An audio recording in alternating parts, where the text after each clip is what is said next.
All right, let's see. Welcome everyone to another episode of Modern Wong Chat, where I talk to my friends and from different industry, and it's actually very. I feel like it's great for me currently. If I'm not doing this, I'm sure I'll go crazy in quarantine, and I'm glad I get to talk to friends. Sometimes I even joke like, this show is not even live, it's not even recorded. I'm just want to find an excuse to talk to friends. But no, not really. But they're great. So I'm glad that they also enjoy talking with me, and we have a good chat, talking about how we got to where we are, what we do, and as always, you can watch this on live on Twitch, from Tuesday to Thursday at 7 p.m. Or you can watch this on YouTube, listen to it on Spotify, listen to it on iTunes. I am also working on creating more bonus content for Modern Wong Offline, which is like a off-stream kind of like talk with my guests a little bit more. So you can also find that maybe on my Patreon if you want to support. Anyway, today we have Trisha or Trish. I actually just asked her right before the stream, like what should I call her? But apparently both works. I don't want to butcher her last name. So I'm just gonna let her tell me that herself. Like I feel like I know for sure, but not sure enough for me to be like, yeah, I'm not gonna mess that up. So you know what? Let me just bring her on so she can tell you herself. Let's see if this will work today. Yesterday was extremely laggy, so this wasn't working. Let's see. Fingers crossed. Okay, loading. There you go. Hello, Trish. Welcome to the stream.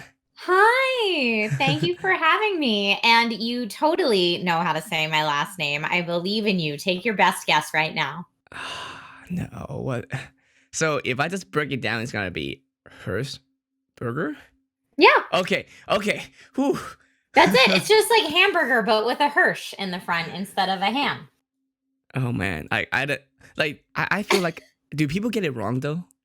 Not really. Not when they see it spelled. People get it. The only thing I've heard is sometimes people add an N in there where there's no N. Like people say Hirschenberger.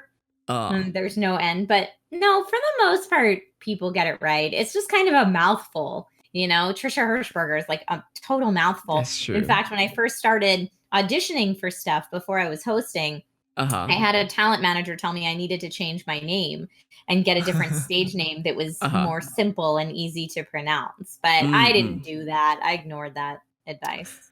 I thought about it too because and yesterday we talked about race and Hollywood and culture, all kind of stuff. I mean, not just yesterday, but with different guests throughout the show. I thought about changing my last name as well too, so something that's easier. I mean, that is something that's very common for Asian actor and actress in Hollywood. I'm like, easier than Wong? I feel like that's pretty simple. I think it's not just easy; it's just like easier to get cast. I don't know, Got it. like yeah, but you know what? I'm not in that scene yet. So maybe I will. I don't know. Yeah, But do you want to be in that scene? I don't know. It just seems so hectic, and also it it it looks great. Just like, I mean, same as what we do. A lot of things that we do look great and look amazing and fun. But I know there's a lot of it behind the scene that's not as fun, and it could be very take a huge toll on the mental health. So maybe. Totally. I don't know. Yeah. But when you order coffee, do you go by Trisha or Trish or either? I honestly don't know. I always tell people both is fine because I think when I introduce myself to people, I usually say Trisha. But my friends all call me Trish, and so I don't really hear the difference. Like whether people say Trisha or Trish, it's not like one of them is like, oh, I hate that. Like they're both totally perfectly acceptable. Because your handle is that girl Trish, right? Mm-hmm. There It's you go. not I didn't Trisha. even think about that. Yes, my handle. Yeah. Is Trish. So I'm like, is it like, it's like, no, my mother called me Trisha. You can only call me Trish. Like, that kind of situation. All right. So you, can you actually, I don't even know how to describe what you are because you have done so many things. I think most people have seen you from SourceFed. I think that's where it started. Yeah, I started my career on the internet, like really started it on SourceFed, which was back in, I think I started working with SourceFed in 2011 or 2012. Almost been a And decade. yeah, right, a long time. And so started making content with SourceFed. But before that, I had pursued just kind of more traditional television, film, and commercial acting. And Mm-hmm. I got my degree in theater. So I thought I was moving to LA to be an actor. But I had taken hosting classes before and some voiceover classes. And I was really just like, if I'm lucky enough to be one of the performers out here who gets paid, I don't really care what I do as long as it's not porn. As long as I get to keep my clothes on and it pays, totally fine. And so like I worked as the Hamburglar for a little while for McDonald's. Like no joke, I would What? take any job. And so then I kind of tripped and fell into YouTube. I went on an audition for online news host that I didn't know Mm. what it was for because it didn't really say what it was for. And at this time, SourceFed was like in its very Oh yeah. infancy. I think there had maybe been 3 videos put out on the SourceFed channel, not SourceFed Nerds, SourceFed proper at the point that I auditioned. So it was like, and I think they were still calling it 20 minutes or less. That was before they changed the name to SourceFed. So yeah, I auditioned and they asked me what I knew about technology and video games, which was really odd for a News. news Uh-huh. hosting audition. But I happened to really like technology and video games, so I had a lot to say. And I ended up coming in part time. And then when they brought me on full time, then that's kind of where it all kicked off. And from there, I really realized that not only do I like hosting a lot, because some actors really love acting and they'll do hosting, but they don't really enjoy it.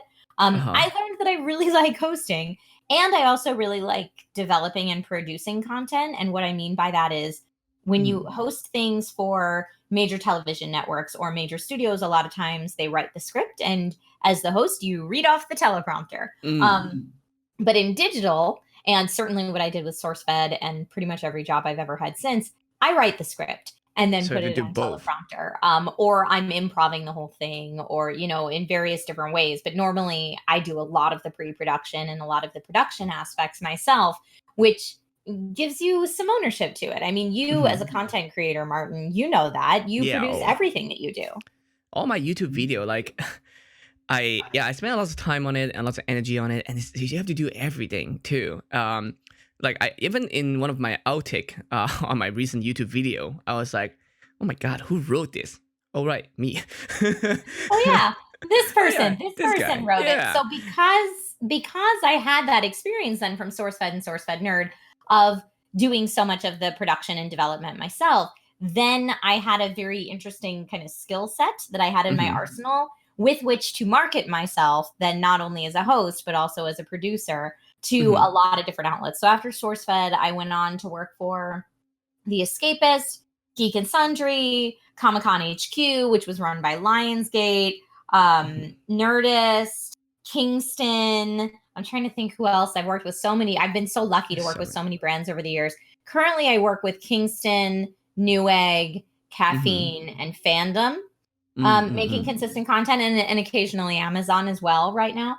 But yeah, I mean, I've been really lucky to partner with some amazing brands over the years. And when I say partner with brands, I think when a lot of content creators say partner with brands, everybody thinks like influencer work, hashtag ad, hashtag sponsor, but that's not what I mean. I mean, like working with brands that maybe have an idea that they want content on their channel, but they're not really sure what that looks like, to say, well, in my experience, here's what I've learned can help grow a channel. And here's kind of the direction you want to go. So it's almost consulting mixed with producing, mixed with hosting. And so you're right. It is very hard to describe kind of this wild, wild west digital career, because everybody's digital career, I think, is very different.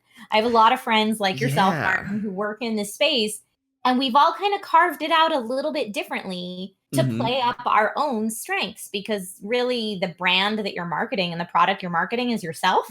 So you have to figure out what you're really good at and then sell that and hope people want to pay money for it. I think it's because the whole industry is keep on evolving so much, and a lot of us are doing it as pioneer.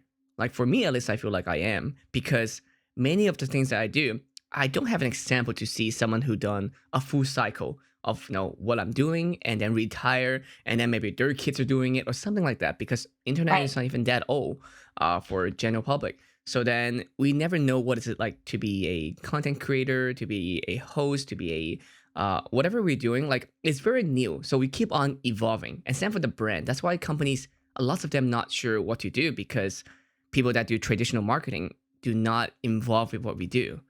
Like Right. even the business model, I feel like it's very different. For example, video games, there's a lot Hmm. of video games now that make the most money are the one who are not selling the games. It's free games, but they charge like microtransactions or other type of content. So it's Right. very different. Like how do you know to market that in the old days? Like here, give me $30, I'll give you a game or something like that. Right. But now it's like, no, come play our free game and keep marketing it and hoping people will play it and hoping they will spend money inside the free game. So it's And a really, hoping they yeah, get addicted to it and then want to yes. keep spending money. And the weird thing is that a lot of games where the microtransactions, like the free games, they don't even do like mobile. Yes, it does something, but in the more like console gaming or like PC games, they don't do anything other than like cosmetic. Yeah. Yeah, like League of Yeah. Legends or Fortnite, I think. I personally like that a lot better. I don't believe in pay to Hmm. win models. It's Yeah. very Oh, frustrating I to play agree. pay to win type of games. So aesthetic Hmm. only, great. I feel like it would be. I feel like the person who's rich and they want to spend money, maybe that they would like that type better, Oh pay to yeah. win, because then you can just use I've money never to been the win your rich way. kid, so maybe Yeah, that's why I don't like pay to win. exactly. Same here. So I don't know. So it's very different. But hosting, I feel like it's kind of scary. Because a lot of hosting job gigs that you have done, they were live. Do you think it's difficult or do you think it's easy or like is there some advice for someone who want to do it? Again, Um, everything I asked is like something I'm curious about, so that's why I wanted to know.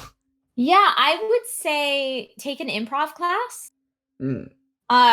Because I think that the reason that I like live content and live hosting so much more than I like pre-recorded Hmm. is because I originally got my degree in theater. And that's what Mm. I set out to do for my career is I was like, I want to be a theater actor. And so you have that live audience there in the moment that you can feed off of and kind of play to. And not that everything's improvised in theater because it's certainly not, but every Hmm. performance and every night's a little bit different based on your Yeah. audience. And so, of course, I graduated with a 4-year degree in theater and then promptly wanted to kick myself in the head because no one wants to pay you to do theater, not certainly Hmm. enough to live off of. So that was silly. So at that point is when I was like, oh, well, I guess I'll try TV, film, and commercial What since do people actually can get paid to do that and move what do down to most LA. people what do most people do that who got theater degree? Like if they're not, of course, on a Broadway show or something. I mean, that's It's very all rare. Broadway and tours. You try Okay. to get booked on a tour and then you live on a tour for 9 months or a year and a half or however long that tour runs, living out of a tour bus with your cast, traveling all over. And then when that tour ends, you try to get cast in another tour.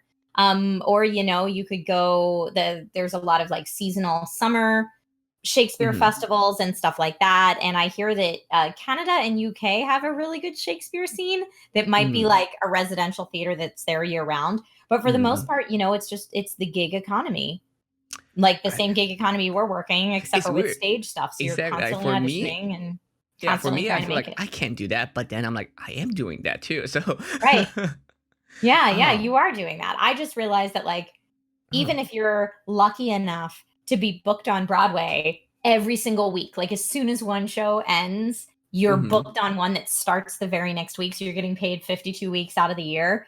If mm-hmm, you're just like Joe Schmo ensemble number 4, mm-hmm. you are making a very mediocre, like Yeah. low to mediocre income. And that's on Broadway. So that's like Mm-hmm. the star that you're shooting for Yeah. is like, Hopefully one day you'll maybe I cast as a can maid. pay my rent. So, that's kind of when I realized like, okay, so as much as I love acting, maybe that's not what I want to do. And kind of spun it into this weird career where I still get to perform, I still get to feel like I'm entertaining, but I Mm-hmm. also get to talk about the stuff that I love. Like, Mm-hmm. I can go guest on a show and talk about Spider-Man for 2 hours or Game of Thrones or, Lord of the Rings, whatever it is that I want to talk about. Just any of the stuff that like I naturally geek out about can become the subject matter of what I'm doing for a living.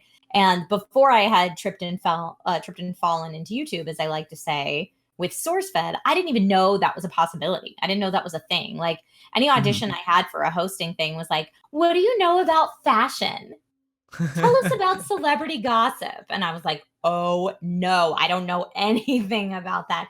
And I would try to like bumble my way through it, but it wasn't good. Like I was like, I wouldn't have cast me from that. Or they're like, pitch us if you were going to do an episode based on what's hot in music right now, just improv what an intro to that show would look like. I don't know. It's not what I'm into. So, it's like, oh, you want, I think for that, this was the most embarrassing audition. I think for that, I was like, okay, well, whatever kind of music I'm into. I think I like talked about the Baldur's Gate soundtrack and the Game of Thrones opening theme. And I think they were totally looking for like Billie Eilish and like pop, whatever Justin Timberlake. And I top was like, 40. sorry. But yeah, so I've managed to make this weird career where I get to talk about the stuff that I'm genuinely passionate about and also hopefully keep people entertained in the process. But it's really cool and I wouldn't trade it for the world. And you get to talk about geek and nerdy stuff, right? Like that's what you grew up with this whole time. Yeah, it's pretty awesome. So at SourceFed, I got kind of put into the kind of the tech divisions window, I should say, mostly because none of the other SourceFed hosts had any experience with tech. And I had been modding PCs since I was really young. And I built my own PC by that point. And one of the day jobs that I had was marketing in IT for Samsung. So I was super well versed in it. But because of that, I felt like I kind of became known as like the tech girl, which is fine because I like tech. But a lot of people look at my career and are like, oh, like gadgets, that's what you do. And I'm like, sometimes I do gadgets, but I also do sci-fi and fantasy. And I also do Marvel and DC. And I also do lots of Dungeons and Dragons and a whole lot of video games. And so I'm not super set into one thing, which again makes it even harder to describe. It is. And I feel like every time, for me at least, every time I see different people, I have to describe myself differently. It's like, oh, what do you do? Well, it's like, it depends what do you do, because there are things that I feel like I say would make sense to that certain audience, but then it would not to different audience. And I do know both. So it's kind of like, tell me what you are before I can tell you what I am, so I can kind of give you a better understanding. Right. Like, would you say you're a photographer, you're a streamer, you're a content creator? So yeah, exactly. That's the hard part. Like if I am in the gaming scene or cosplay scene, it's easy to explain. Oh yeah, I'm a photographer. I take photos. Right. A lot of cosplay photos as well, and they get that. But in the professional photographer scene, they will not understand what cosplay is, and it's even also shunned upon sometimes. So it's kind of interesting.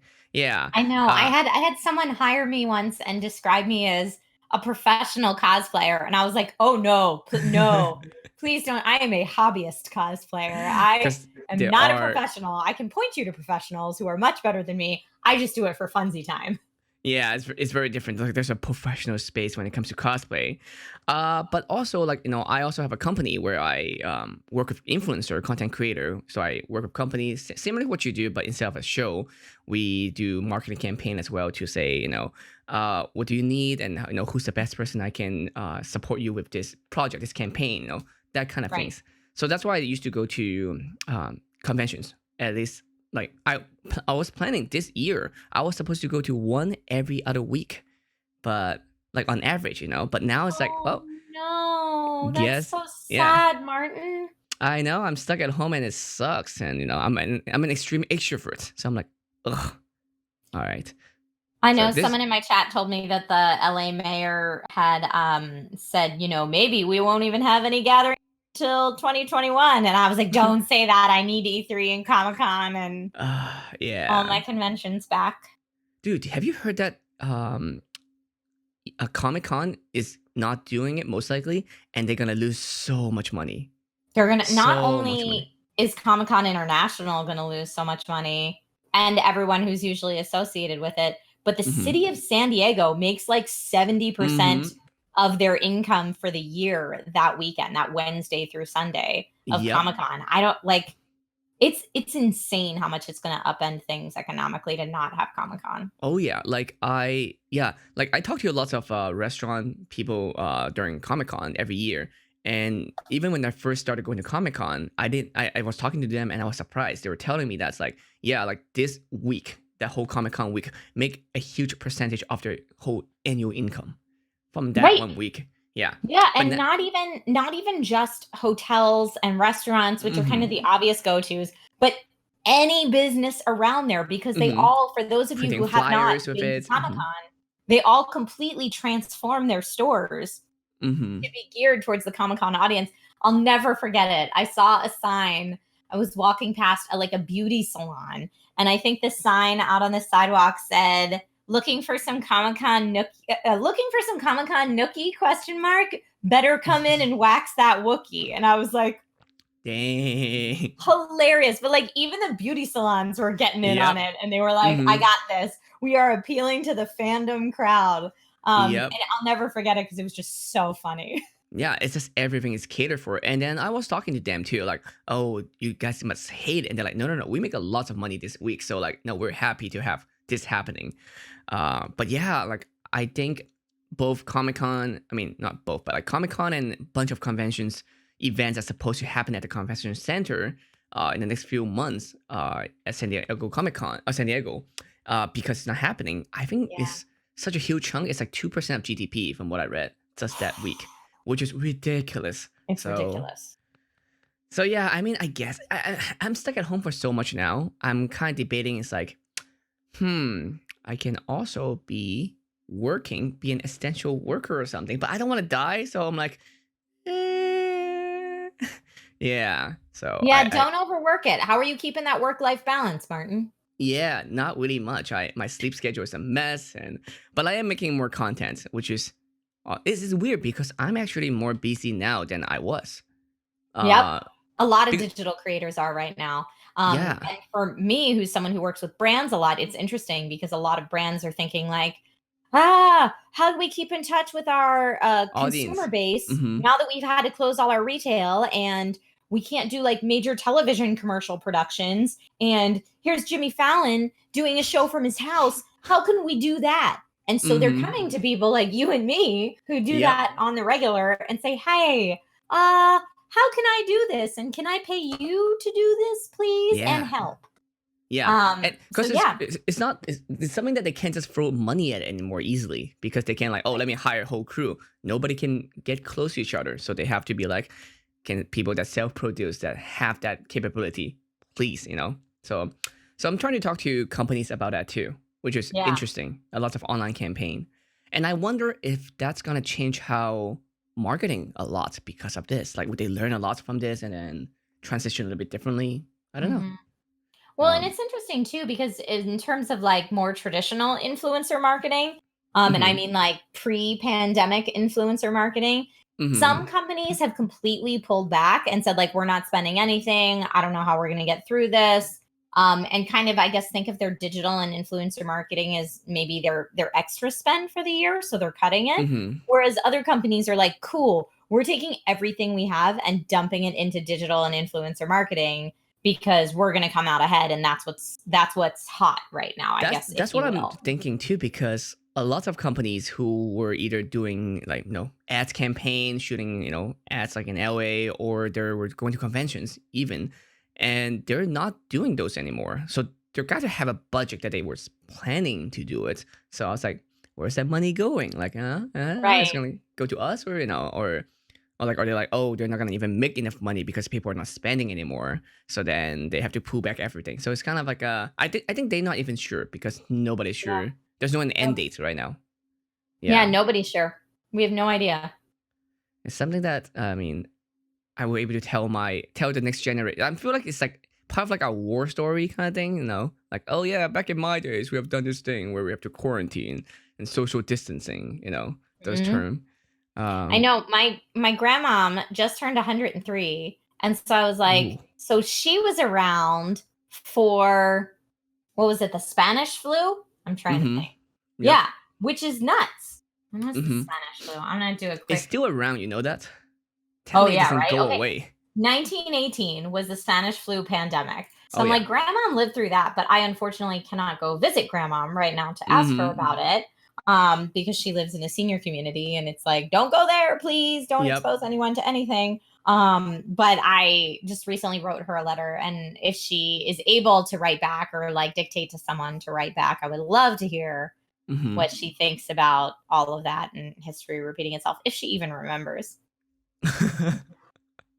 Also, writing could be tricky too. Like like small little word, like paper, and like pens can't really see too well once you get too old. Oh yeah, Yeah. totally. And she does not use technology. So like typing on a keyboard to write a letter is not a thing.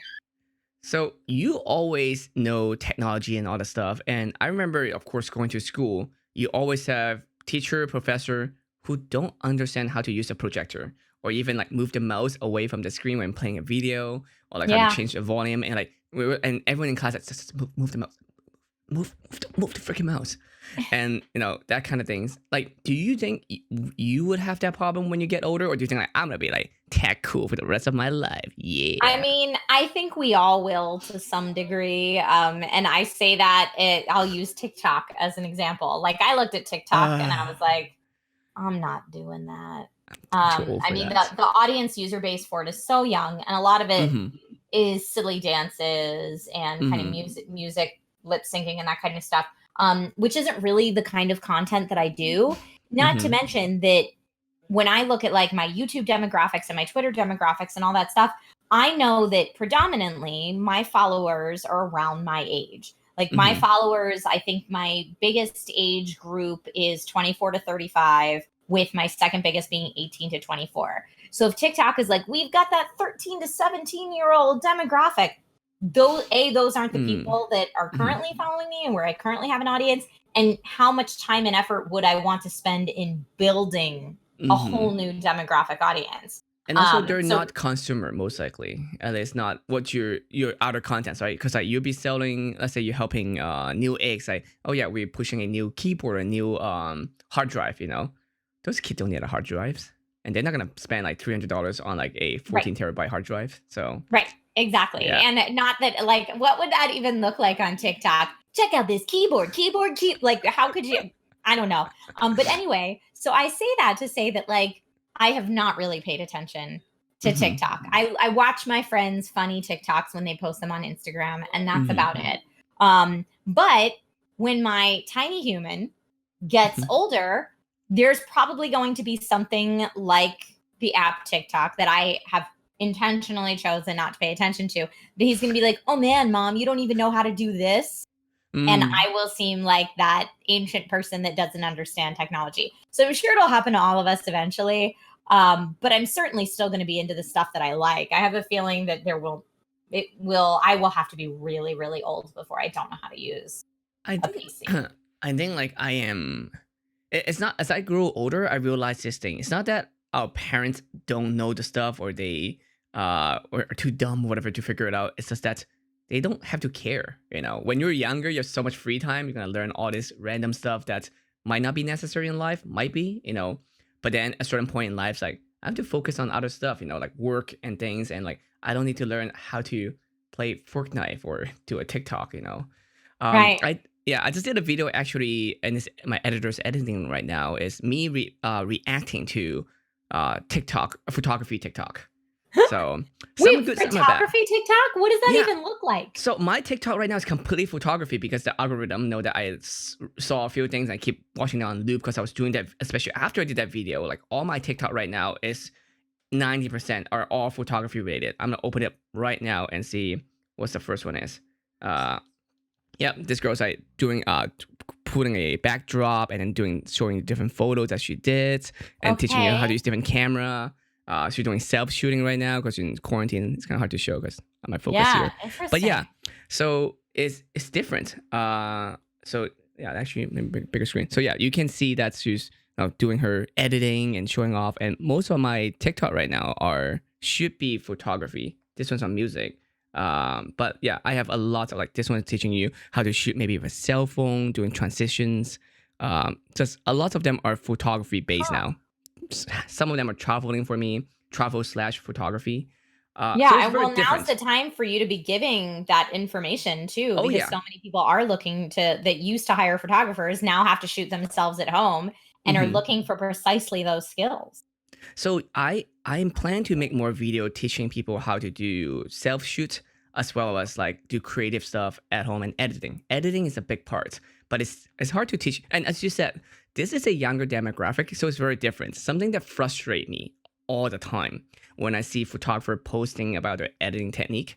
And then the kids will be like, "What software is this?" And then people is like, "Photoshop." It's like, Photoshop is too expensive." I'm like, it's like Yeah. $10 a month, but like, is it that? Like, I mean, I'm not a kid anymore, so I don't know the maybe money concept. Same as that. Maybe it was too expensive for me too if I was that age. But $10 a month, that's like cheaper than Netflix, you know? I think So, the hard thing for that demographic, like if I remember, I don't think I even was allowed to have my first debit card until I went to college. So mm, 17. So before that, you don't even have a credit card, same, really. I same. mean, maybe kids nowadays do, but I certainly didn't. Hmm. So to, use something like Adobe where you need to put in credit card information to Hmm. pay that $10 a month might seem very overwhelming if you have to ask Hmm. your parents for their It's very, credit card. You know what I that's mean? true. I don't know if it's different now because like they grew up with the internet. We didn't. Like getting having an internet account, having credit card because everything have to buy online. It's like I still don't like buying clothes online. Maybe I'll buy some from Wish because I feel like, it's hit or miss kind of situation. If I get it, great. If it's good, great. If it's not, I lose like $10. Whatever. It's nothing. Right, if it's not, it was like $2, so we're good. Yeah. I will not buy a pair of shoes that is like $200, $100, whatever. And then like I get it, it's like, I don't like it. It doesn't feel good. Because you have to try it on. Clothing, I feel like it's everyone's very unique. Like my body's very different than someone else. So especially buying clothes for me is still difficult in America, because I'm more of Asian body type. So Right. it's like I'm more skinny and lengthy in certain ways. So my pants are usually not long enough or they'll be too loose, on the waist. So Yeah. it's one or the other. So it's hard to buy clothing, and I wouldn't do it online. But maybe kids are different. I don't know. No, it's hard to buy online. I agree. I'm very short. And so I didn't realize until this past January that if I can find something in Asian sizing, it fits me a lot Mhm. better. I was at CES and the brand Zotac, Mhm. which makes some really great mini PCs and graphics cards. They gave me, like, as a thank you for coming by the booth, they gave me a jacket and they were like, you probably want like a medium or large because it's Asian sizing. And then Mhm. I was like, Mhm. okay. And I tried on the medium and it was like super huge. And I tried on the small and I was like, this fits Perfect. perfectly. And so from then on, I realized that's what I need to try to find in my online Mhm. shopping. For a second, I was worried. I thought you're gonna say, "Yeah." Until like this January, I didn't realize I was short. Like, what? No, I've always known that I'm hobbit sized in real life, and that's But you okay don't with look me. short though. Like in all your photos and all the videos, people assume you're Thank very you. tall. Yeah. Thank you. That's all angles. Yeah. And in videos, I usually have to stand on something to look normal size with the rest of the set or co-hosts. But I'm just under 5'1". Mm. So like the doctors told my parents I would never hit 5 foot, and I just hit it. I Got didn't it. quite get to 5'1", but I'm between 5 foot nothing and 5 foot Mhm. one. Got So him. I hit that 5 foot mark. Yay! But I'm pretty tiny. Like, I think Robert Downey Jr. is also short compared to his other stars, like especially Got in Avengers. So there's some photos that you see behind the scenes. He will be wearing platforms in Avengers. It's That's hilarious, pretty yeah. funny. Like, cause like from I mean, from close up, you can't tell because they don't show the feet, but they still have them behind the scene where he's like Right. holding a briefcase in a suit, like a three-piece suit, look very nice. But then he has this like 4 or 5 inch platforms. So they, yeah, they look like those gothic kid that has like giant, tall platforms. Like, oh, cool, cool, cool, cool. So, I need yeah, those. I yeah. need those for my everyday life, I think. Hmm. So I feel like, I don't feel so bad about myself now. Mhm. But I've been working out a lot recently because I'm in quarantine. So Good for you. I see it's excessive and it's weird because like I can't go to the gym anymore, so might as well use that Mhm. energy at home. But I am so tired out because I don't get to see people. I get recharged by seeing people at conventions, and then it's actually tiring me out staying at home at all time. Yeah. So it's very different. It's why So I've been streaming so much. because Mm-hmm. that's like my way to connect with everybody else. So to anyone who's watching the stream right now, who are people who are part of the Dragon Rider army on Twitch, on my Twitch channel, thank you, because you are all making this more bearable for me. Good. Yeah, I try to stream more too. I try to stream every day if I can. Mm-hmm. How long have you been streaming? Since let's see, I think my longest subs on my channel that subbed when I first started it, 64 months. Wow, So yeah, so over 5 years. that's a long time. It is a long time. And I love it. But I mean, I never really made it my full-time thing. It Mm-hmm. was always like, I was at SourceFed 5 days a week. And then Mm-hmm. maybe if I had some free time on the weekend that I wasn't trying to make content for my personal YouTube channel, maybe I would stream. Mm-hmm. So it was always kind of this, if I have extra time for fun hobby. Mm-hmm. Until probably the last, I don't know, maybe the last 2 years, I really started making it more of a priority. Mm-hmm. Not that it wasn't a priority before. It was just, my jobs that paid the bills Oh yeah, had you have different to things to do. take priority at that time. Mm-hmm. But yeah, Twitch is now something that I have found that is my me time. It's what I genuinely enjoy to unwind.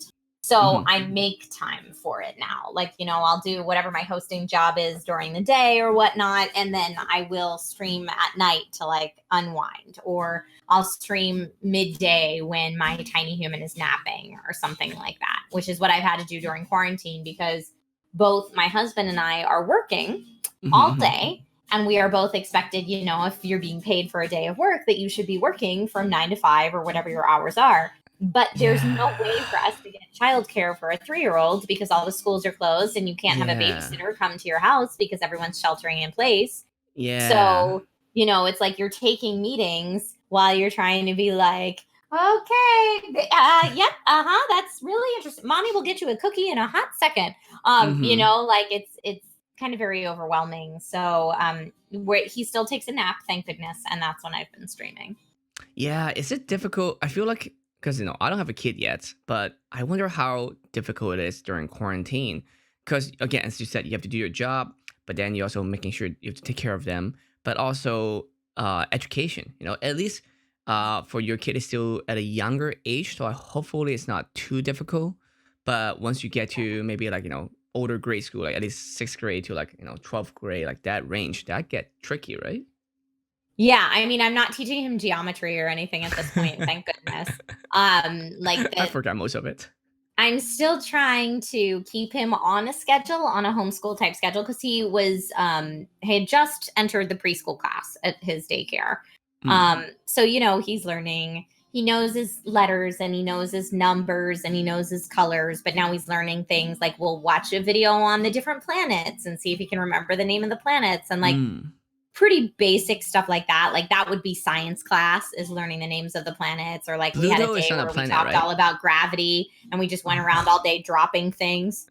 Um so very, very simplistic lessons, but still, trying it's basically like I always said in any of my vlogs or anything since I made a tiny human, that being a stay-at-home parent is one of the hardest jobs in the entire world. And Mm-hmm. I very quickly realized that I don't, it's more than I'm cut out for. It's so difficult because it's so selfless and it is 24 hours a day, 7 days a week with That's the no thing, yeah. breaks. Mm-hmm. You don't clock out. And not only is it hard work, but it's hard emotionally and mentally. And it's just Mm-hmm. very, very taxing on a lot of different levels. So for me, I kind of realized I like my career job as well. And my career job feels like a break and a much needed break and time out from the Mm-hmm. stay-at-home parent job. So for me, I need that work-life balance to feel Mm-hmm. fulfilled.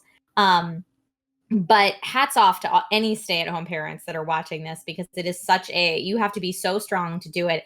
And now in this time of quarantine, everyone who is still working a job is being asked to tack on the job of being a stay-at-home parent on top of Mm-hmm. that. So it's like my husband and I are actually sharing 3 jobs right now, is what it feels Yeah. like, and trying our best to juggle between them. So what's been working pretty well so far is we sit down every night the night before and say, okay, when are all of your necessary Zoom meetings that you can't move around?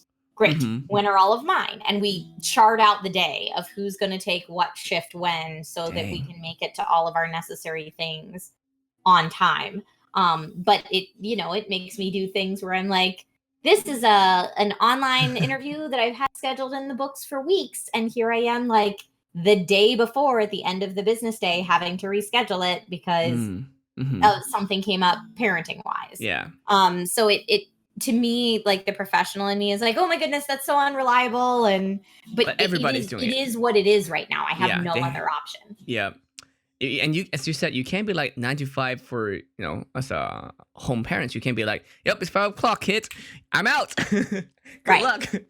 Yeah. You on yourself, man. But yeah, no, it's speaking of gravity, that reminded me. I watched a video on this really sidetrack, random notes, but I saw a video on YouTube. I think it was it Wired. I forgot which publication did it, but they have a NASA astronaut explaining gravity to like a grade school kid, all the way to like a PhD and to like different level, like 5 different level of explaining what gravity is. Cute. And I thought I know gravity. I don't know jack. I don't know anything about gravity until yeah. And then I watched actually the show on the movie, what's that, Interstellar again. And then I dive into quantum theory and a bunch of stuff for like 3 hours. Like, oh no, I don't know anything. Like, and I like even random stuff. Like you would think like a moon is like what the moon is orbiting around the planet, but it's not exactly the center of the planet from Earth. I forgot what's the word for it. It's a base something. So it's actually more like of the weird curve around the Earth, not just right in the center, and same as us around the sun. So anyway, random notes. That's really sidetracked. That doesn't really have to do anything with this. Yeah. So, but yeah, I think it would be too much for me to handle work and kids and. Like, it's a lot. I mean, like you said, you slept in pretty late today, right? Oh yeah. And for me, that's not an option. I am up every morning at 6:30 because he is up every morning at 6:30. And that's like, he keeps me on schedule. He needs to have breakfast at a certain time. He needs to have lunch at a certain time. He has snacks in between meals, and he goes to bed at a certain time. And, right now on top of that, we're potty training.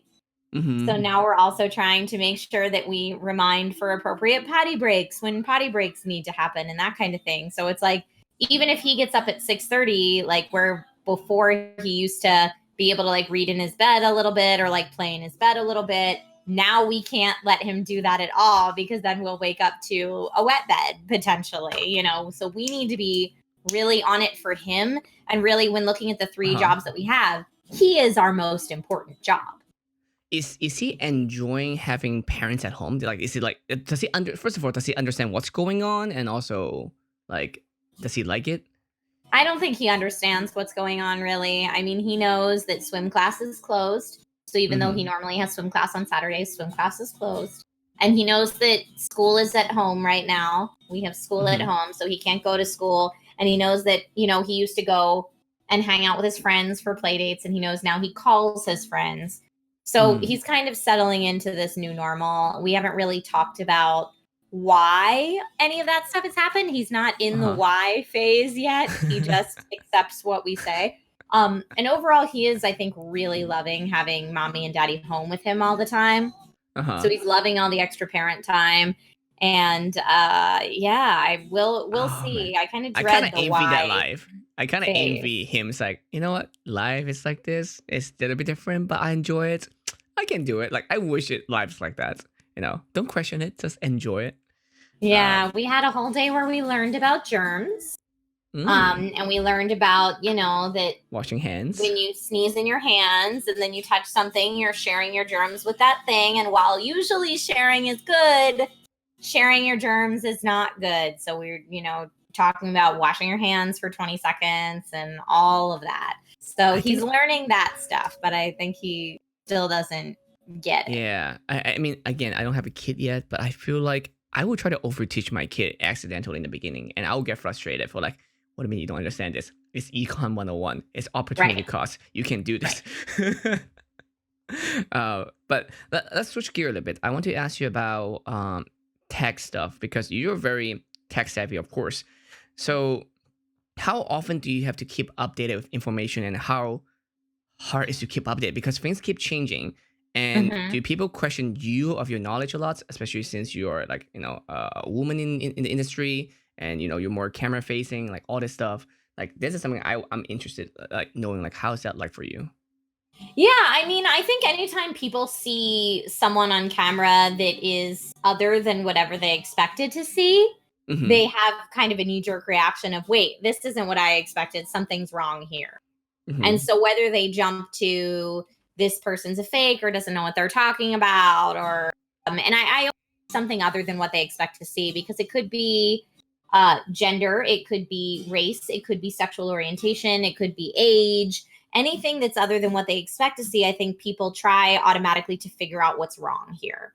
Mm. And so, because of that, as a woman, especially a woman who's kind of like cute and energetic, people are Mm. like, wait, she doesn't know what she's talking about. She's just put here to be the talent or whatever. Not realizing that I do all of the research and writing, and I've been doing this for years, and Mm-hmm. it's perfectly okay for me to look and sound like I do and still have an interest and knowledge base in that specific field. Mm-hmm. But I think that that's changing. I think that the more, and I think streaming's helping a lot, but I think the more different types of people come out and say, you like, I'm a grandma and I like video games, or, Mm-hmm. whatever it is that is other and unexpected, the more we see that diversity, the more people are okay with it and you get less of that knee jerk reaction. Um, but yeah, I mean, to keep up with all the tech knowledge, I'm very lucky right now that I do a lot of work with two major tech companies, Newegg as well as Kingston Technology. And Mm-hmm. so, I see you those because on of the those work that I internets a do, lot. what was that? Oh, I see you on those platforms a lot. Like whenever they post something, it's like, oh look, it's Trish. Yeah, cool. Yeah. And Yeah. so, because I work with those companies so frequently, I am kind of forced to stay abreast of what's going on in the Mm-hmm. tech world. I mean, if a new CPU or GPU announcement comes out, I have to know that for Newegg. If Mm-hmm. a new, a lot of my Kingston job covers a very wide variety of topics. So, if there's an OS update to iOS and now the way that you activate your mobile hotspot is different, I have to know that probably for Kingston. The Mm-hmm. only thing that I'm really not as well versed in now as I used to be is smartphone reviews. Mm. I used to, when I was at SourceFed Nerd specifically, and of course when I was working for Samsung, um, smartphones were everything. And so it was like Mm-hmm. phone review, phone review, phone review, phone review. And if instead of like Kingston or Newegg, I was working for Android Authority or something like that, then I would Mm-hmm. be very, very well versed in what's going on with smartphones. Instead, now I can talk about phones, but I can only talk about them as an enthusiast, not as an expert. Mm-hmm. But like I said, if then I got a hosting job with Android Authority or something like that, and a Pocket Now or an outlet like that, it would then become my job to know everything about phones on the market, and I Well, would you know that. still you still know more than most people, and that's impressive. Phone. I feel like phone. We kind of hit the non-innovative parts anymore. Like it's not as innovative as it can be, like as it used to be, right? I feel like it was an exponential growth, but I think now it's growing, but still more like plateauing a little bit. Yeah, Um. I mean, Apple really knocked it out of the park with their first iPhone and really Oh changed yeah, the game. it definitely did. And Yeah. then since then, we've kind of been more evolutionary than revolutionary, Mm. if Mm-hmm, you mm-hmm. will. So sometimes someone will try to introduce something cool, and a lot of times critics and consumers will write it off as a gimmick until they really understand whether or not it's necessary for life. Gimmick just means cool new trick that probably isn't necessary. Yeah, like Um, screen on both sides of the phone, or right. A like a folding fifth phone, camera. the Mm-hmm. motion gestures, which are like, oh, it's really cool in the commercial when you're eating hot wings and don't want to touch your phone. But like, how many times does that situation Eh, actually come up yeah. in real life? What do you think about folding phones? Like, do you think that would be the next thing that more common, or it's just like, nobody really want to like flip it. I mean, once they really get it down, I think that folding phones, as far as like the size phones we have right now, like I use a Pixel 4 XL.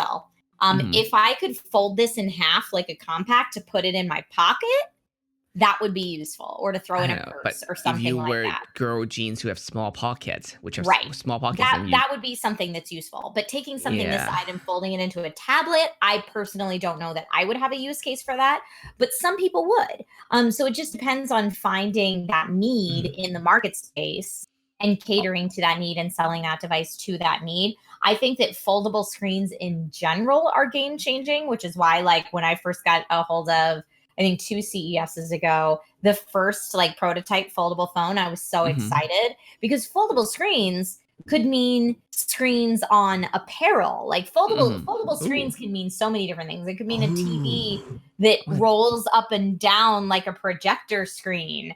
Like Yeah. there's so many cool things with foldable screens. Foldable phones certainly being one of them. But Dude, shoes? Oh my god. right? I'm just That'd more be and so like cool. shoes that you could program whatever you want on them, or shirts you could Yeah. program whatever you want on them. Um, like it opens up a whole new world of digital marketing, and like I like the possibilities that foldable screens give us. I don't Mhm. necessarily think anyone's nailed a foldable phone that everyone Yeah. has to have just yet. Samsung is really trying to push it. Lots of Chinese phone manufacturer are trying to push it. I think it's different for how people used to because in America, in most places, like not big city, I feel like maybe not because then you either have a tablet or have a phone. You don't really need a foldable phone. But I feel like it's different for people who are always like commuting, like on public transit. Maybe that would be Right. different because like if you're on a subway or on a bus, you might feel different to like read the news on a bigger thing like instead of newspaper. Then you feel more. But instead of bringing extra tablets, maybe I don't know. So Maybe. yeah. So maybe we'll see. I Yeah, was it's cool just where it could go. I see someone in chat, Jungle Jim, brought up a water park review. Yeah, I used to be really into waterproof phones because I love uh-huh. swimming and I love going to the beach. It's part of, why I moved to California. And so when the whole idea of having a waterproof phone came out, or very Mm, water resistant, if it had like an IP67 rating instead of an IP68 rating, um, I was all about it. And I was lucky enough to have an in with AT&T at the time, or a marketing agency that worked with AT&T mm, at that mm, time, who was like, look, we will lend you a test device for the day to like do whatever you want with it. Like soak it, take it in the ocean, like mm. give it your worst and see what happens. Can And phone so do save because you it wasn't ocean? my $500 or $600 device, I could totally do that and it was okay. Uh-huh. And so this marketing agency would take me and a group of other tech people, a bunch of other tech creators, to a water park for the day and give us all loaner phones for the day Mm-hmm. to do our worst with. And so then it was funny because then of course we'd all be there together and be feeding off of each other, like, oh man, what did you just do? I'm going to do that now. And like helping each other film and stuff like that. So I did a couple years of waterproof phone water park reviews, which was Wow. really fun.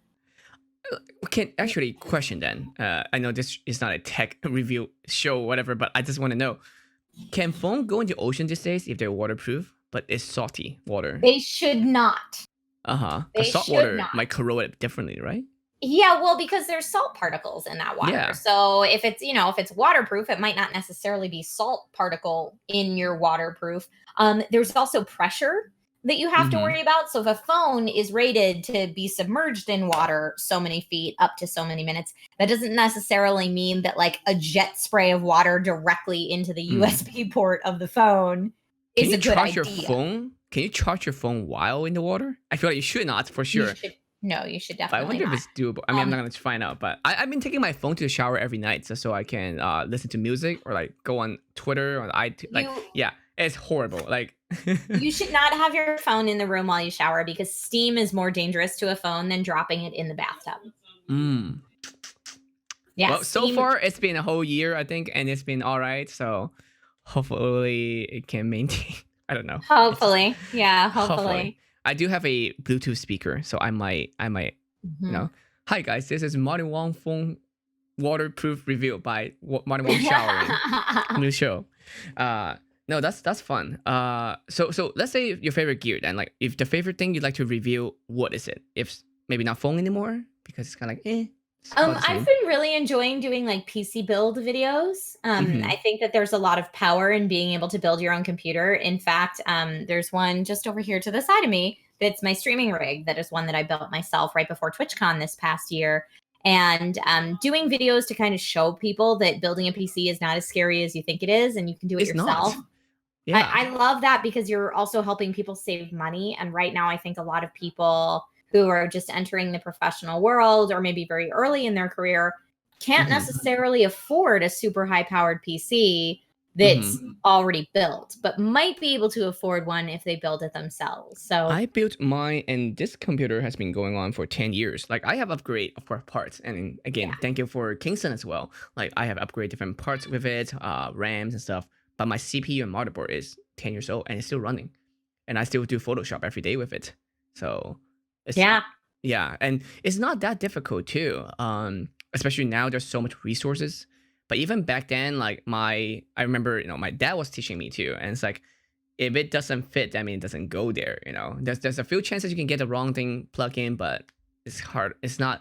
It's not gonna blow up. So Right, it's a bit exactly. different. Yeah. Yeah, So yeah. I think it's fun too. It's like adult Lego. Like IKEA, but computer. So Yeah, that's what I always say. It's very, very sharp and very expensive Legos. yeah. Yep. But it's so much. There's so much resources now. But again, I'm also kind of outdated. I remember when solid state drive first came out, my mind was blown because like now I can turn on my computer and it'll be on in like 15 seconds. Yeah. Before I had to go get a coffee, make breakfast, and come back. It's like, oh, it's about to turn on. It takes a while. I remember those days.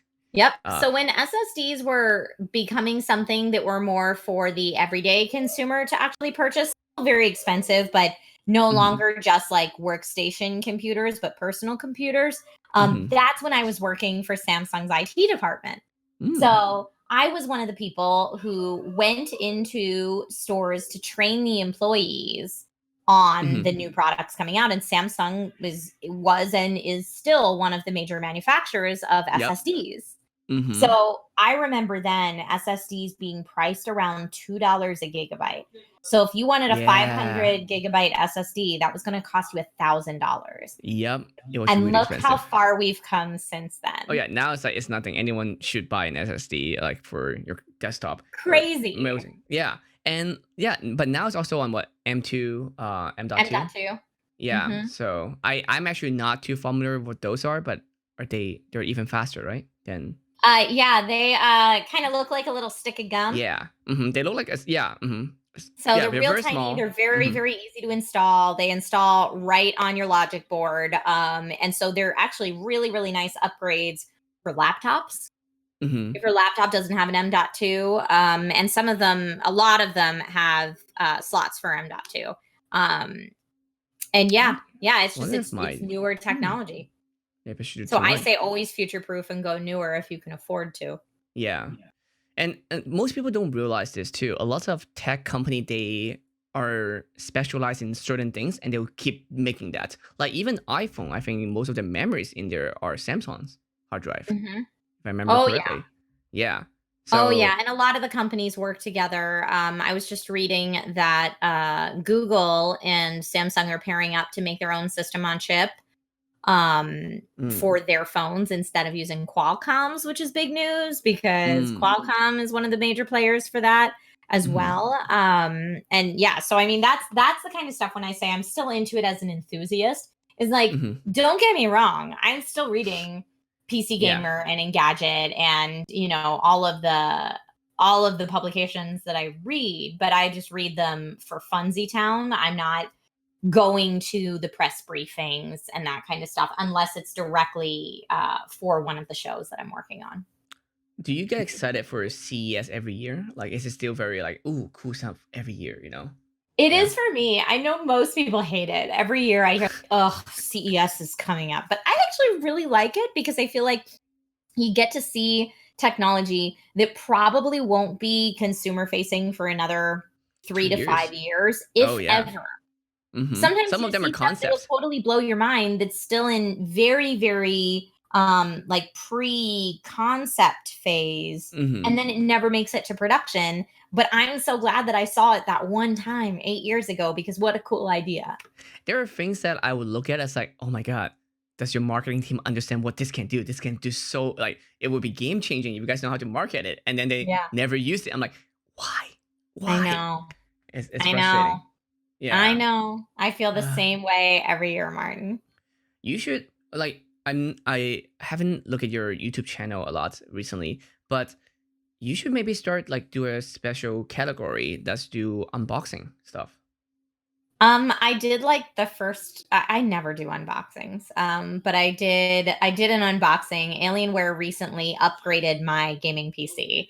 I was Mm. using an Alienware Aurora from 2016 that I loved that was doing great. Oh, they've been hitting hard everybody. Alienware has been doing like I have a lots of friends who getting desktop from Alienware, so they've been Yeah, that's what Alienware going. was like, "Hey, we got something real shiny we want to send you." So we okay. Hmm. Um and I told them my rig from 2016 is still great. It's awesome. I can't stream and run a game off of it at the same time if it's a very high intensity game. Hmm. But they were like, "Okay." And then this big box just showed up at my doorstep. So I did do a live unboxing on my YouTube channel. But yeah, I mean, that's a great idea. If I have time. And the other hard thing with unboxings is unless you reach a certain level where companies are sending you stuff, then Hmm. you're spending tons of money if you're Hmm. buying tech just for unboxing and review videos. It's part of why I never reviewed iPhones because Apple doesn't. I mean, they have a small group of people that they work with, but really they don't send out Hmm. review phones or review devices. Yeah. And I can't Yeah. afford to spend $1,000 every time I want a phone to make a YouTube video. I just You, can't. you So, know what's um, strange? I just learned about this too. I have one of our friends. I think you know her too. But Apple apparently either it's Apple directly or there's another middle company actually start doing marketing with influencer. they did a couple years ago, I think. Yeah, but no, but even this recent phone they did, and I was surprised. I didn't know about it because it was a funny story too. Because she was telling me like, she got because it was when this phone first came out, and she was saying like, I was like, oh, cool, it's a new iPhone 11, and she was like, oh yeah, yeah, I got it from Apple. I'm like, of course you got it from Apple. Like my head, I didn't say it, but like, of course you got it from Apple. Like where else gonna get an iPhone from? That's a stupid comment. I mean, I didn't say that, but like, of course, you got an iPhone from Apple. Why is that surprising?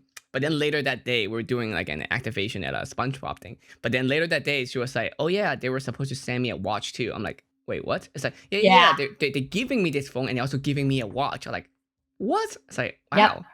So, Yeah, I was lucky enough to be asked to be on Team Pixel. mhm, So Google sent me this phone. And I've been using it for like a year. I've been using it since the Pixel 4 came out. And I like it a lot. And I'm not just saying that because they sent it to me. Like I have other options, but this is what I use every single day. mhm. Um, but The Google camera is I the heard is great. only company that does that right now. So if I want to Yeah. like ooh, what's the new LG look like? Ooh, what's the new Samsung look like? Ooh, what's the new Apple look like? I would have to either go Yeah. buy those phones or ask my friends who have bought those phones for themselves if I can snoop on their phone for a little bit and Mhm. mess with it, which is usually what I end up doing now. Like if I'm going to do any like phone camera comparisons or anything like that, it would be like, "Hey Martin, you have an iPhone, right? Cool. I have a Pixel 4. Let's both take a picture of the same thing and can you send me that picture?" Like that's how I Yeah. have to do it now because Mhm. I don't have a million phones. Yeah. Um, They're but addicted to it your is what watch it though, is. so you should consider maybe starting a review channel. We'll talk about it. I have some ideas. Okay, cool, cool. Yeah, Yeah. I mean, the real problem with creating content for YouTube is, in my experience, that is the content that takes the longest to Oh produce. yeah, it From is. start to finish, that is the content that takes the most time. And time is just not something I have right now. So Yeah. that's why over the years, I have really moved from pre recorded content on YouTube, on my YouTube channel, to live streams. Even the Right. content I put on my YouTube channel now is almost all live Hmm. streams because I You just would don't have the time. you would think YouTube would take less time because like you can plan however you want or But here's the problem with YouTube I learned is that you can't really mess up because if you mess up, it's really strange because it's supposed to be pre-recorded. Then they'd Right. be like, do they know what they're talking about? Because it's pre-recorded, they could say whatever they want, and then they change it if they messed up, and then like that's the problem in my video too. Is that if I'm talking about photography stuff or like equipment when it comes to camera, but if I get something wrong, it'd be so strange for me to even correct myself on the spot. So I have to record it again. Right. Yeah. Yeah. So not only is it reshoots, like you just mentioned, but it's also, since major brands and major studios have gotten into the YouTube game, Mm-hmm. now you're being compared production quality wise to like Saturday Night Live Mm-hmm. or NBC's channel, or like, for example, the shows that I do with Kingston, there's a team of about 12 people that work on that show. So you only Mm-hmm. see me as the host. I write the scripts and then I come in and host the show, but there's all these other people behind the scenes to make sure the lighting's great, the camera work is awesome and on point, the audio sounds great, the social media for it and everything is perfect. And so Mm-hmm. then I'll get people that'll find my YouTube channel after seeing the DIY videos with Kingston and see something like I just filmed here in my home studio or in my living room or something and say, oh, I was used to the way that your videos looked and sounded from these videos. And Mm-hmm. it's very Yep. hard to communicate. That's like 13 people Oh and yeah. thousands of dollars. That's why that looks the way that it does. When I'm doing it by myself, it doesn't necessarily look that polished. But I think because everything on YouTube is free, it makes it a Mm-hmm. very even playing field where people have then come to expect that level of quality. So Mm-hmm. for me, I have no problem reshooting or making sure that everything I say is on point. For me, the comments that I'll get are like, "Oh, your audio messed up at this," or Audio is hard. your transition wasn't as cool as it could have been here, or why did you use that basic font when you could have used this other thing? And it's like, because That's I'm doing it by myself and I didn't have time. That like mm-hmm. that's the real answer. So it's Yep. much more fun for me to do Mm-hmm. something like this where we're just talking. Like I can just get Talk everything about set up things. ahead of time so it's more pre-production than Mm-hmm. post-production, and then go live and have a great time, and when I'm done being live, And then you're done. I'm done. Yeah. Like Yeah. you I do that show with Stella before quarantine happened, but like you've been to that room too, right? Where cuz like you were on the show with what's your name? But you know what the one the background, the walls are screens for caffeine as Mhm. well. Yeah, Naomi Kyle's Naomi, show. yeah. So that room, it's like same thing. The show I do with Stella, it's like, oh yeah, it looks great. People will love it, but it's a whole team, and even Right. those back that wall that we have, each square is like 10 grand, and it's the Oh, whole of course. wall. Yeah. Ooh, one time I walk in, I forgot. I don't know who did it before our show, but they broke part of the screen. I think they ram a chair against it. Yeah. So yeah, there was an episode where like it's like that is like 20 grand right there. Cool, cool, cool, cool. Yeah. Cool, cool, great. Yes. Yeah. Oh man. I kind of want to watch. I wish I'm not sure if there's like video of like that happen. I want to see that happen and just like, ooh, no. Ugh. Yeah, as long as you're not the one that has to pay for the damages, of course. But Mm-hmm. even then going live on YouTube, even after you're done going live on YouTube, you still have to Photoshop a thumbnail, put in all your Oh SEO yeah. tags. Like there's still work that goes into a live stream on YouTube. So in my opinion, unless you're like one of the top YouTube performers, Mm-hmm. it's very difficult to see the reasoning behind putting the time into YouTube right now, because the return on investment just isn't as It's great so as it low. is on other platforms. It's why you Yeah. see a lot of people in quarantine saying, "You know what? I'm going to do it on my Instagram live." Because Mm-hmm. it's a lot easier than doing it on YouTube. It's strange though because like some other platform, like as you said, Instagram Live, you don't really have the I wouldn't say you have high engagement, but you don't have the analytic as much. I feel like you have You're right. some, so it's kind of Yeah. weird combination of like which route you want to take, and yeah, and even like for me, like I have a team of editor to help me edit my videos. I still have to edit a lot of my own video as well on top of that because they can't do everything. Like because I am pushing so much content right now, so like even after this is done, I will have to edit this, where fix the audio, cut, making sure like where I want the video to be uploaded and all kind of stuff. It's Mhm. just oh my god, it's but Yeah, hey, you are putting out so much content, Martin. You are goals right now. I couldn't do uh, it. trying. Yeah, I mean, like for me, the so today I did a live stream in cosplay for my own channel, which was just like my little fun for me thing. Mm-hmm. Um, and You then were I'm at hanging out Tifa. with you tonight. But tomorrow I have to completely film 2 videos from my house for Newegg, which Mm-hmm. involve like recorded interviews with professionals from other companies, me Mm-hmm. recording gameplay, and send all of that footage to Newegg's editing team.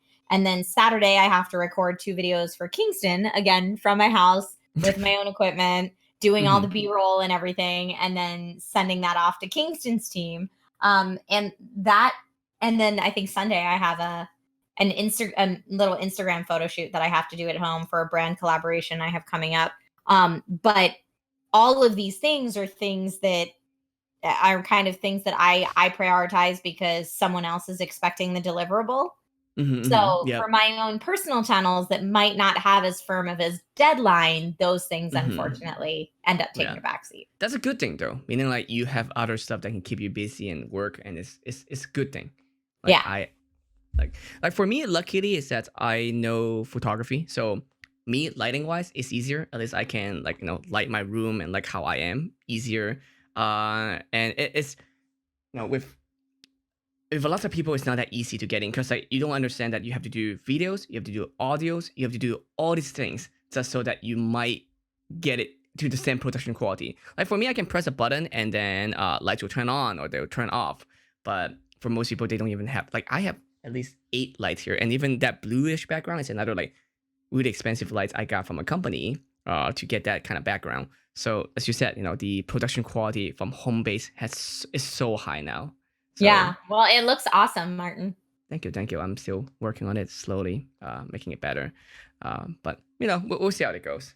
Anyway, this has been great. I've enjoyed every part of it. I've learned a lot, and I would love to talk to you more in the future too about how that world is like, the tech world, and all kinds of stuff that you do because you do so many things. So Martin, you and I could talk for hours. And I feel like as soon as all of this craziness is over, we should schedule a lunch where we just hang out and talk yes, about stuff because I need to pick your brain about stuff as well. This is for everyone who's watching this. This is what Martin and I do when we get together, yes, swap like industry shop secrets.